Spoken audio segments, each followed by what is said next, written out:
Bon alors quoi de neuf chez les islamophobes? Aujourd'hui on va s'occuper d'un Pokémon joufflu. Oui, on va s'occuper du Pokémon joufflu. Et oui, je vous le présente, il s'appelle Alibabal. Donc c'est un anti-islam, hein, un anti-islam qui roule sa bosse quoi. Un disciple de Jack le Fou qui aborde plutôt les choses dans une dimension comique. Voilà, c'est un comique, voilà. C'est le genre de mec qui fait des blagues en disant tire sur mon doigt. Voilà, on en est là. On est plutôt dans un style d'humour pipi caca prout. Voilà, on en est là avec lui. Donc ce Pokémon joufflu, il a été interviewé par un momophobe. Qu'est-ce qu'un momophobe? Vous allez me dire, c'est quoi un momophobe? C'est simple. Un momophobe, en fait, c'est quelqu'un qui fait croire qu'il est islamophobe, mais il n'est pas islamophobe. Il est plutôt contre les Arabes et les Maghrébins et ce type de sémites. Voilà. Ce type de sémites qui sont les Arabes, les Maghrébins, etc. etc. Voilà, c'est ça que j'appelle un momophobe. Voilà. C'est quelqu'un qui fait croire qu'il est islamophobe, qu'il est anti-islam, alors que non. En fait, lui, son problème, c'est les Arabes. Et les Arabes, il est réduit à Momo. Hein. Pour lui, tous les Arabes s'appellent Mohamed. Donc, c'est pour ça que je l'appelle un momophobe. Voilà. Donc, Vincent Lapierre qui interviewe ce bon vieux Pokémon joufflu qui va le régaler. Hein. Il va le régaler, il va se régaler, Vincent Lapierre. Écoutez un torrent de diatribes anti-islam, mais lui, il se régale. Il se régale, le pépère. Donc, on va les écouter. Et puis, je vais rajouter mon commentaire au fur et à mesure. Saoudite. Et c'est ça que j'essaie de révéler à tous nos compatriotes, qu'ils soient musulmans ou pas, pour qu'ils commencent à réaliser qu'il y a une arnaque sous-jacente. En gros, tu dis, vous ne connaissez pas l'islam. Oui et non, c'est-à-dire que très souvent en tant que musulman, même quand on est victime d'une loi islamique barbare, on va déresponsabiliser finalement l'islam et les autorités religieuses. Je peux donner un exemple très concret, par exemple, tu vas perdre des droits. Par exemple, une femme musulmane n'a pas le droit de se marier à un non-musulman. Pourtant, ici en France, une femme musulmane peut se marier à qui elle veut. Oui. Donc c'est un retrait de droit. Mais le musulman va voir ça comme une vertu, comme un bienfait, comme un... Alors j'aimerais poser la question suivante. Un retrait de droit selon qui? Selon qui décide que ceci est un retrait de droit? Mystère, mystère et boule de gomme, on n'aura pas la réponse en fait. En fait, pourquoi je dis ça? En fait, c'est simple. Ces gens-là, en fait, ont un paradigme. Le paradigme des dominants. Voilà. De la pensée, de l'idéologie dominante. C'est-à-dire les mœurs, du progrès. Voilà. Donc ça s'accompagne des droits de l'homme, de l'humanisme, etc., etc. Et en gros, qu'est-ce qu'il fait, lui? C'est un VRP, c'est un commercial de cette idéologie. Il vient propager cette idéologie. Donc il dit, voilà, cette idéologie, elle est bien, sans le justifier, hein, sans le prouver, sans le démontrer. C'est juste, voilà, elle domine, donc cette idéologie, elle est bien. Donc, par rapport à mon paradigme et cette idéologie, je juge que l'islam est vilain, pas beau. Et je juge que certains disent... je juge que certains ont des droits retirés. Ok, mais bon, ça nous fait une belle jambe, en fait, on s'en moque. Ta pensée, pas ta pensée, c'est ton problème, j'ai envie de te dire. Donc en fait, moi, je comprends pas ce discours. Ce discours de l'idéologie dominante est là, elle domine, pourquoi tu t'y plais pas? Pourquoi tu penses autrement que l'idéologie dominante? Moi, c'est ça que j'ai du mal à comprendre. Et, parce que ces gens-là se veulent humanistes, ouverts d'esprit, etc., etc. Ah, ils se jettent des fleurs comme pas possible. Alors que pour moi, ce sont les êtres les plus fermés de la planète. C'est-à-dire qu'en fait, ils ont une idéologie, ils te disent, oui, mais pourquoi tu adoptes pas cette idéologie que moi je juge bien? Bah, parce qu'on la juge pas si bien que toi, tu la juges bien, en fait. C'est tout simplement. Est-ce qu'on peut penser autrement que toi? Est-ce qu'on peut penser autrement que les dominants, que toi et les dominants? Voilà, c'est ça la question. Est-ce que on peut penser autrement que toi et les dominants?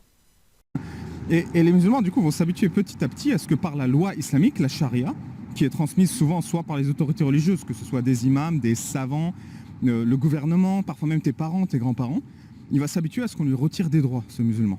Alors là, on va un peu déjà dans le vif du sujet, mais c'est ça l'idée, c'est que tu habitues petit à petit via une secte des individus à ce qu'ils n'aient pas les mêmes droits, les droits fondamentaux qu'on offre à tout le monde. Et du coup, ce que ça fait... Les droits fondamentaux qu'on offre à tout le monde, slash l'idéologie dominante, mon paradigme que j'aime tellement, offre des droits, personne leur a rien demandé, mais ils offrent des droits fondamentaux. Hein. C'est pas des petits droits, hein, là, c'est des droits. C'est limite, on est dans l'ordre du divin. Ce qui rajoute fondamentaux. C'est-à-dire des droits fondamentaux. Tu sais, voilà, c'est une portée. Tu vois, c'est pas juste des droits, c'est fondamental. Parfois ils rajoutent des mots comme ça à leur paradigme. Par exemple, les droits de l'homme universels. C'est-à-dire, c'est pour l'univers. Ah, on t'a pas dit que c'est pour la Terre. Non, c'est pour Vénus, Mars, etc., etc. L'univers doit se plier. Voilà, bref. En gros, ils appuient leur langage et leur verbiage de mots qui donnent plus d'impact à leur paradigme. Mais bon, ça n'empêche que leur paradigme n'est pas justifié. Pourquoi tes droits fondamentaux sont bien? C'est la question, c'est le débat qu'il faut avoir. Pourquoi ces droits-là sont bien? Autrement que de la subjectivité de oui, mais toi, tu voudrais pas ces droits, t'aimes pas ces droits, nanana. Non, dis-moi fondamentalement, pour utiliser votre champ lexical, dis-moi fondamentalement en quoi ces droits sont bien. Voilà. En quoi ils sont bien. Et qu'est-ce que ces droits ont produit de positif dans l'humanité? C'est ça. Parce que la liberté, excuse-moi, pour moi, ça n'a pas produit que du positif. Hein. Voire beaucoup de négatif pour moi. C'est mon avis, c'est mon avis. D'un point de vue, en tout cas d'un point de vue conséquentialiste, la liberté, déjà, ça n'existe pas. Et ce concept de liberté individuelle, ça a causé beaucoup plus de dégâts qu'autre chose. C'est mon point de vue. Je donne un chiffre, 2,6 millions de morts dus à l'alcool. 7 millions de morts dus au tabac. Voilà. Tout ça, ça découle des libertés individuelles. Hein. Donc, bon, la production, d'un point de vue conséquentialiste, c'est pas top. Hein. On repassera hein, pour le bien, le bienfait que ça apporte, on repassera. Hein. Ça fait des populations qui sont prônes à accepter une dictature. Parce qu'une dictature, par défaut, elle va te retirer des droits fondamentaux. Tu veux dire Ouais, donc en gros, on en est toujours là. On juge que c'est une dictature parce que on domine et parce que c'est nous qui décidons ce qu'est une dictature ou pas. Voilà. Une dictature selon... Si je lui pose la question, une dictature selon qui, elle sera capable de me répondre à part un truc circulaire du genre oui, mais les droits de l'homme ont dit que... oui, mais l'humanisme dit que... Oui, mais la démocratie dit que... Oui, mais... Voilà, ça sera circulaire. Donc là, on va aller à 14 minutes... On va aller à 14 minutes pour voir ce qu'il nous raconte, ce bon vieux Pokémon Joufflu. Clairement, mais je pense que ce qui est important, c'est de ne pas infantiliser les musulmans. Et pourquoi c'est confortable comme position? C'est parce que beaucoup de gens sont timides à l'idée de critiquer ça. Par exemple, moi j'ai lu un peu de littérature, j'ai vu beaucoup de juifs, mais qui écrivaient on est vraiment le peuple élu, tu vois, et surtout après la Seconde Guerre mondiale, j'avais lu des témoignages et tout, ils mettent ça en cause. Mais dans la communauté musulmane, il n'y a personne qui me remet en cause, on est la meilleure des communautés. Donc il n'y a pas cette normalisation de ouais, bon, c'est un... Donc là, ça, vous avez capté, c'est un gros bisou juif. Hein. C'est ouh, les juifs, je suis là, les juifs. Ouh. Les juifs, je vous aime, je suis avec vous contre eux.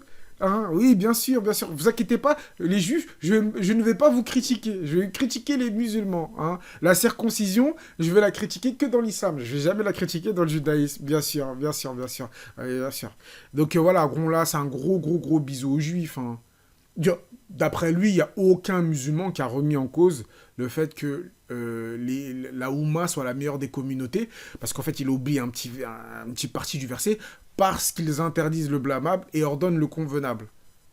Donc, d'après lui, il n'y a personne qui s'affilie à l'islam de notre époque qui a remis ça en cause, dans le sens où on n'interdit plus le blâmable et on n'ordonne plus le convenable, donc on n'est peut-être pas la meilleure des communautés aujourd'hui. Il n'y a personne. Ça n'existe pas. Par contre, chez les juifs, il y en a plein. Il y a 0 juifs aujourd'hui qui disent peuple élu. Ça n'existe pas. Ils se sont tous remis en question. Ce sont des gens bien, des gens pas haineux. Il n'y a que les musulmans, c'est des débiles profonds. Ils sont incapables de se remettre en cause, de remettre en cause une chose parce que ce sont des aliénés, des débiles profonds. Et ils attendent papa Pokémon Joufflu pour leur dire quoi faire, comment faire, et surtout pour que ce papa Pokémon Joufflu leur donne des outils hein, pour réfléchir, parce que sans les outils de papa Pokémon Joufflu, ils ne pourraient pas réfléchir, les musulmans. Ah, je dis juste un truc, les musulmans, lui ont absolument rien demandé. On lui a rien demandé. Mais bon, voilà, ce sont des gens, voilà. Donc, on va passer à 15 minutes, voir ce qu'il nous raconte à 15 minutes. Hein. Ce qu'il nous raconte, celui-là. Meilleur que vous, même après la mort. Alors tu disais tout à l'heure, tu appelles les musulmans, en fait, pas à sortir de l'islam en réalité. En fait, si tu as envie de croire en Dieu, tu sais, Allah, il sert à rien, hein, il est pas là, il intervient jamais, donc tu fais ce que tu veux. Moi, ce que je veux, c'est que les musulmans, s'émancipent de l'autorité religieuse. Parce que 99% du problème, c'est ça. C'est des musulmans qui sont soumis à ce qu'une autorité leur dit, que cette autorité soit leur imam, leur père, leur mère, un grand savant, un grand TikToker. Mais ça, précisément, c'est impossible en islam. Non, c'est possible tout le temps. C'est Attends, juste que... Attends, tu peux croire en Allah et t'émanciper de l'autorité religieuse? Oui, parce que l'autorité religieuse, c'est un être humain, tu sais.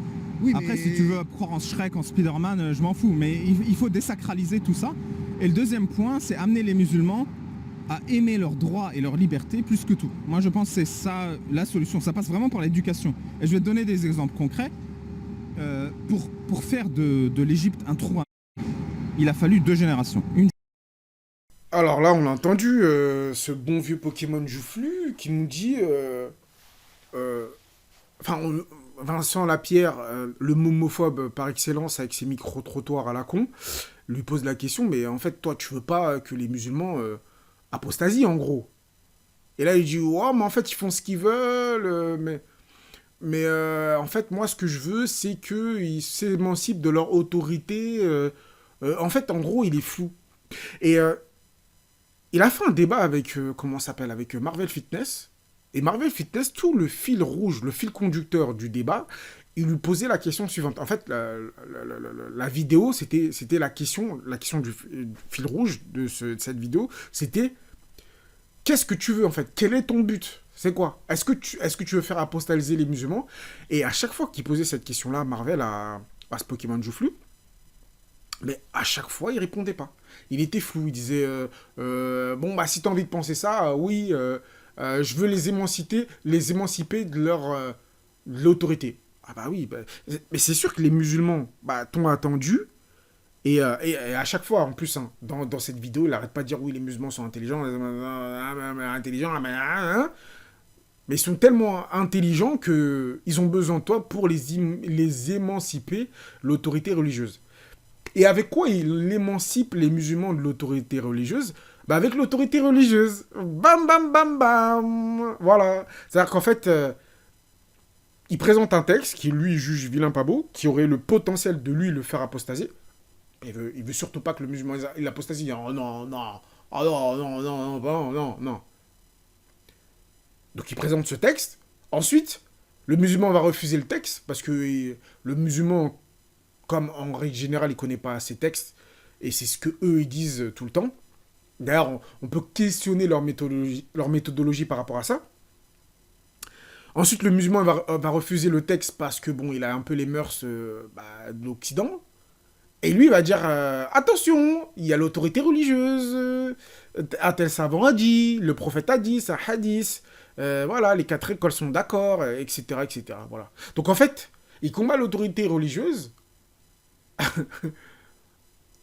en questionnant des musulmans qui ne connaissent pas l'islam, d'après leur propre dire, en faisant appel à l'autorité religieuse. Mais c'est magnifique. Et ça donne quoi comme résultat? Ça donne de la radicalisation selon leur point de vue. Moi, j'utilise leur champ lexical. C'est eux qui utilisent le terme radicaliser. Donc, selon leur point de vue, ça donne de la radicalisation. C'est un peu comme quand son confrère de combat, un autre Pokémon, lui, c'est un vrai Pokémon... on va dire un Pokémon sombre. C'est un Pokémon sombre qui essaie de faire de l'humour, mais qui est vraiment pas drôle. Lui, il est pas drôle non plus, mais il fait beaucoup d'efforts. L'autre, il n'y a pas de travail derrière. Il n'y a pas de travail. Donc, c'est un autre Pokémon qui s'appelle Jordanix. Il avait invité un musulman sur son panel. Il avait dit, est-ce que tu es pour ou contre la torture à l'espace public? Le musulman lui a dit il était contre. Et il lui a sorti l'autorité religieuse. Il a dit, regarde, le Coran, il dit quoi? Et à la fin, le musulman, il a dit, il est pour. Voilà. Donc, en fait, sa méthodologie a radicalisé un musulman. Voilà.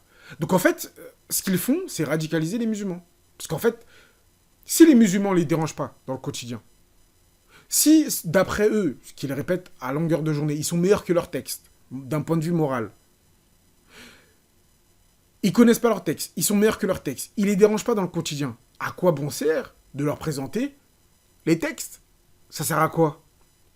Moi, je vois qu'une seule alternative, bah, de le faire apostasier. Moi, c'est ma seule alternative que je vois, c'est la seule réponse que je vois qui est cohérente et logique. Sinon, tout le reste, c'est bidon.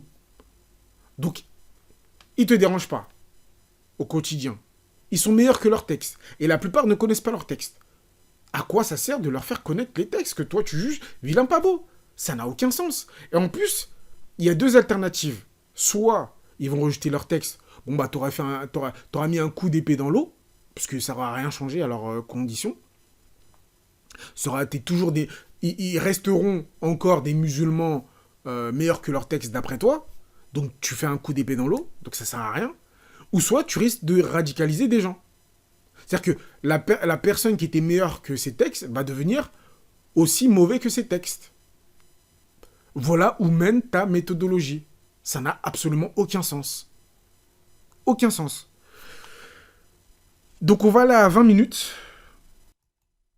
Pour qu'ils se rendent compte, à force, ah oui, effectivement, il y a quelque chose de souhaitable et quelque chose de pas souhaitable.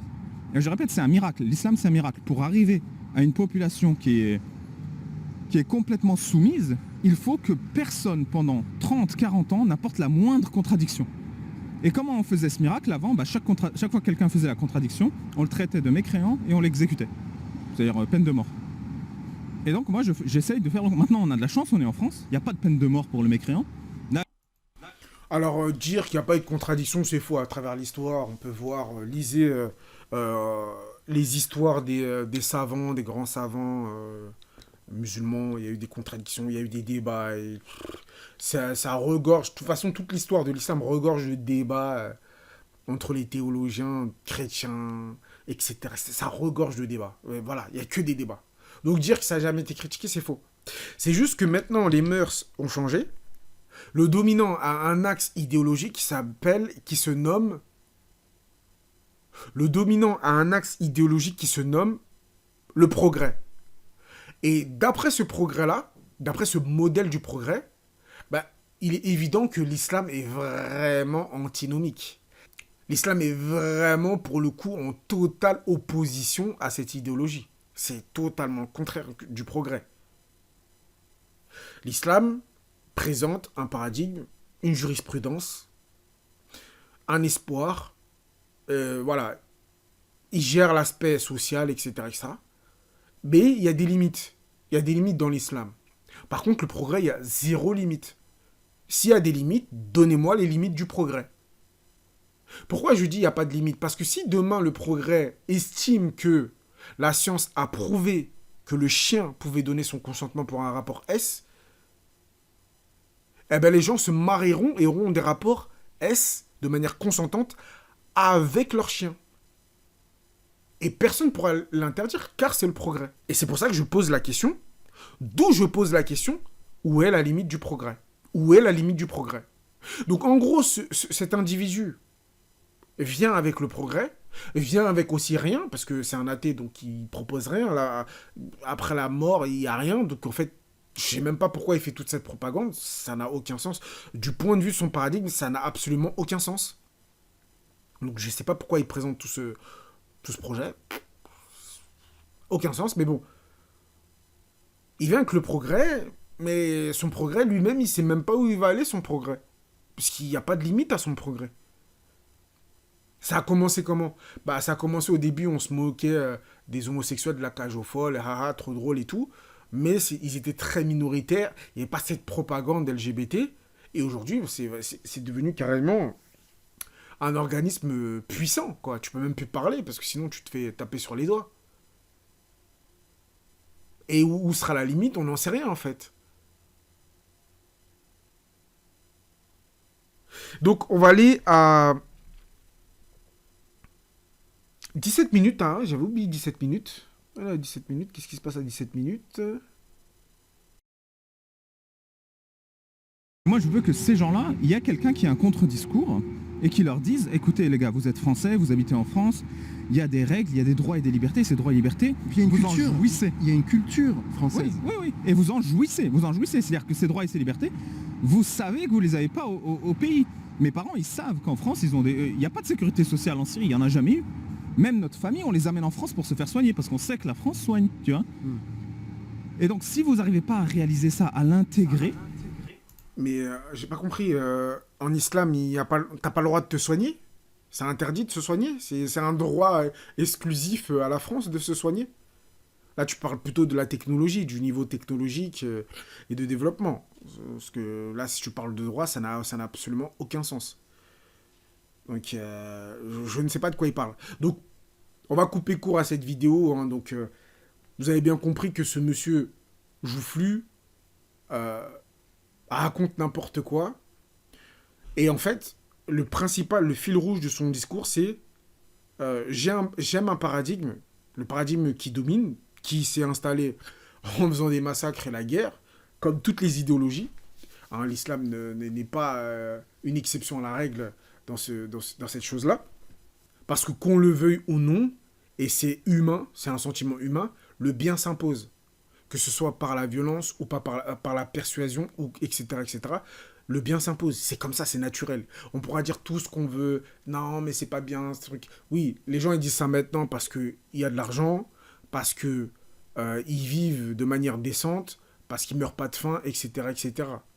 Mais quand les gens, ils auront plus d'argent, quand il y aura des guerres, je sais pas quoi, bon, je spécule, bien sûr. J'espère que ça ira pas, ça arrivera pas de mon temps, mais bon. Il y a que le créateur qui connaît le futur. Mais quand il y aura la famine, etc., etc., et des guerres, bah, les gens ne se tiendront plus comme ils se tiennent maintenant avec le ventre rempli, bien au chaud chez eux, etc., etc. Donc pour en revenir au fil rouge de son idéologie à ce monsieur, de sa doctrine, c'est une personne qui est endoctrinée. Pourquoi? Parce qu'il a rejeté une doctrine, parce qu'il a été endoctriné par une autre. Cette doctrine, c'est l'humanisme, c'est les droits de l'homme, c'est l'athéisme. Voilà, parce que moi, j'affirme que tu ne peux pas quitter une doctrine sans en rejoindre une autre. Si tu quittes une doctrine, c'est parce que tu t'es fait endoctriner par une autre doctrine. Donc là, il a sa doctrine, il juge que cette doctrine est meilleure, et ce qu'il veut, c'est que les musulmans se fassent endoctriner par cette doctrine. Voilà, c'est tout ce qu'il veut. Il dit, rejoignez ma doctrine. Oui, elle sert à rien. Au final, je vous propose rien à la fin, parce que c'est le néant, puisque je suis un athée, donc je vous propose le néant à la fin de tout. Donc bon, au final, ça sert pas à grand-chose, mais rejoignez le rien, en fait. Rejoignez le rien et rejoignez mon paradigme, qui, je ne sais pas s'il est bien ou pas, mais juste, tout ce que je sais, c'est qu'il domine. C'est qu'il domine et il y a quand même un peu de richesse dans mon paradigme. Voilà ce qu'il dit, c'est tout. Voilà. Donc peut-être que je ferai une partie 2, si le créateur le veut. Mais en attendant, à la prochaine pour une prochaine vidéo. Si le créateur le veut, bien sûr. Et abonnez-vous. C'est peut-être rien pour vous, mais pour moi, c'est beaucoup.